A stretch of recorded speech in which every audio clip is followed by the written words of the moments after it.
Olá a todos, aqui Jefferson Marques. Vou apresentar um caso hoje a respeito da utilidade das sequências de difusão nos exames de ressonância magnética do crânio. A gente geralmente pensa em difusão somente como diagnóstico do AVC, do infarto isquêmico agudo, mas realmente essa sequência ela tem utilidade para uma série de outras situações.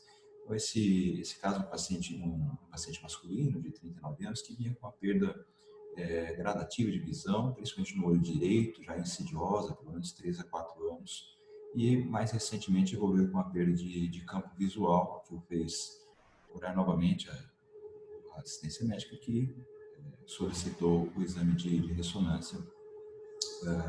Já tinha sido solicitado no passado, o paciente não havia feito, e agora resolveu fazer. Então, vou compartilhar a imagem aqui do exame.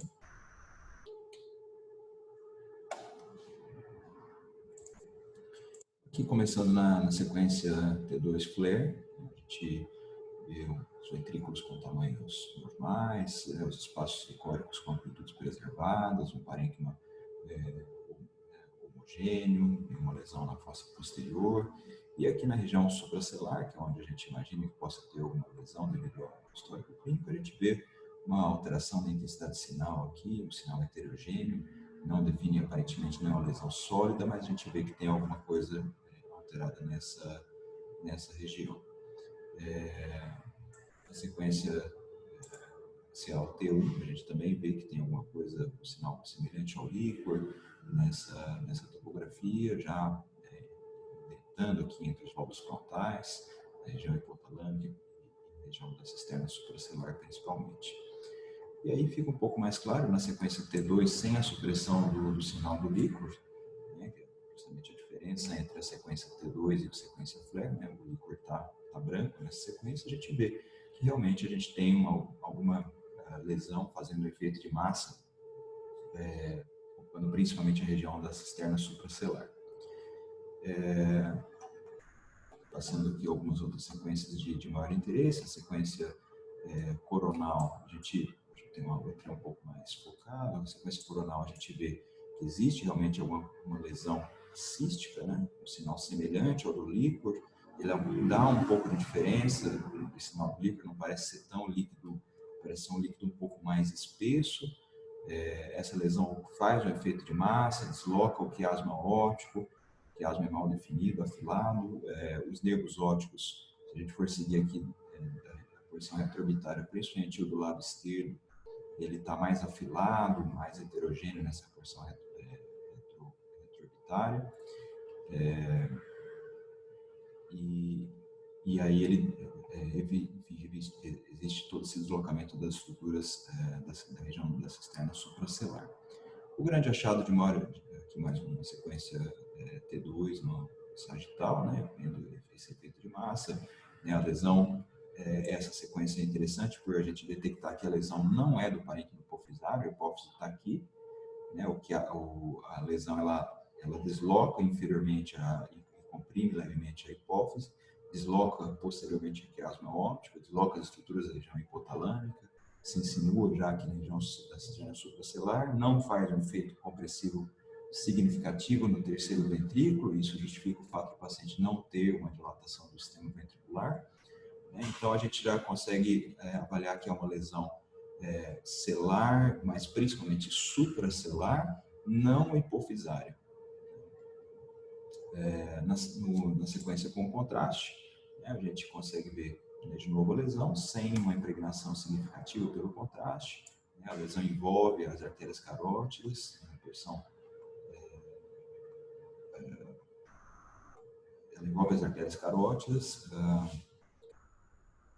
e aí a sequência de maior interesse, na verdade, é a sequência de difusão.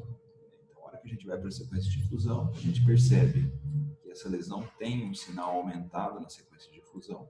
Então, ao longo de toda ela, uma lesão heterogênea, mas com sinal predominantemente aumentado na sequência de difusão. E a hora que a gente coloca aqui o mapa T, a gente consegue ver que essa lesão tem um sinal mais alto valor de difusão.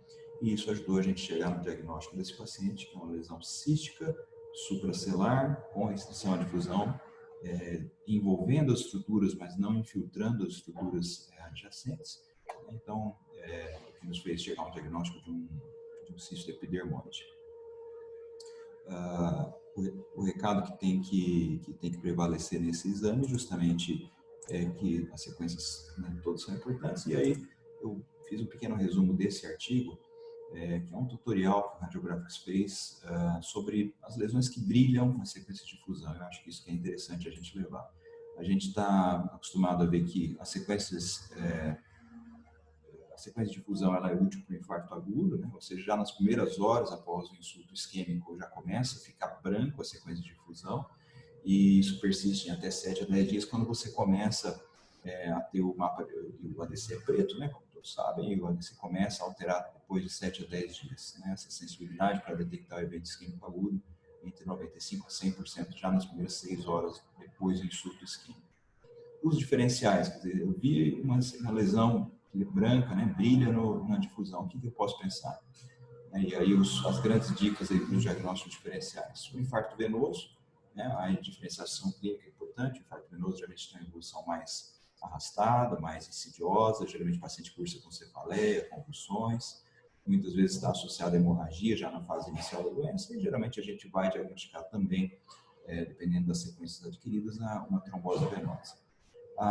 Os processos infecciosos, cerebrite, abscesso, geralmente o abscesso ele tem restrição à difusão, mas principalmente na porção central, e onde você compara com o mapa de ADC, que você vai ter um sinal muito baixo, principalmente nos componentes necróticos da lesão. Obviamente, toda a questão clínica também tem uma diferença, mas essas seriam algumas dicas. A encefalite herpética também pode ter áreas de difusão, que diferencia aí o quadro clínico, né, bastante diferente do AVC agudo. O quadro clínico é razoavelmente característico da encefalite herpética. E a distribuição temporal das lesões, que é uma das coisas que mais nos fazem pensar na encefalite herpética. Os gliomas têm padrão de sinal bem variável, não só na difusão, mas como em todas as sequências.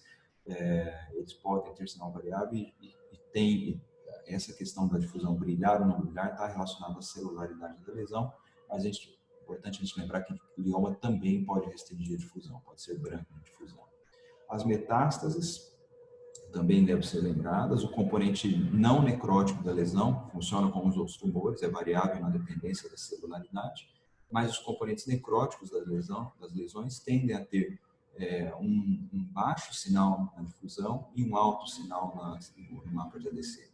O meningioma também tem um sinal variável, como a maioria dos tumores.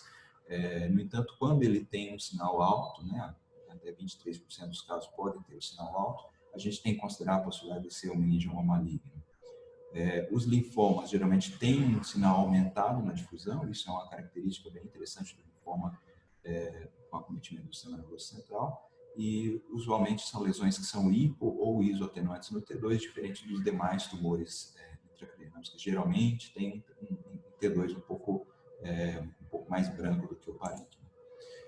E aqui o caso em questão, cisto epidermoide, geralmente na sequência de T1 e T2 são lesões hipo ou levemente hiperintensas, né? Classicamente ela tem essa questão de ter o hipersinal de difusão, que nos faz diferenciar bastante do cisto aracnoide, né? Que seria o diagnóstico diferencial mais interessante para a gente fazer. O cisto aracnoide geralmente ele desloca as estruturas adjacentes e o epidermoide ele geralmente envolve. Isso também é uma dica interessante para o diferencial. O cisto aracnoide ele não sai envolvendo, mas sim deslocando pelo próprio mecanismo fisiopatológico dele. E o epidermoide brilha na difusão e geralmente envolve as lesões sem deslocá-las significativamente.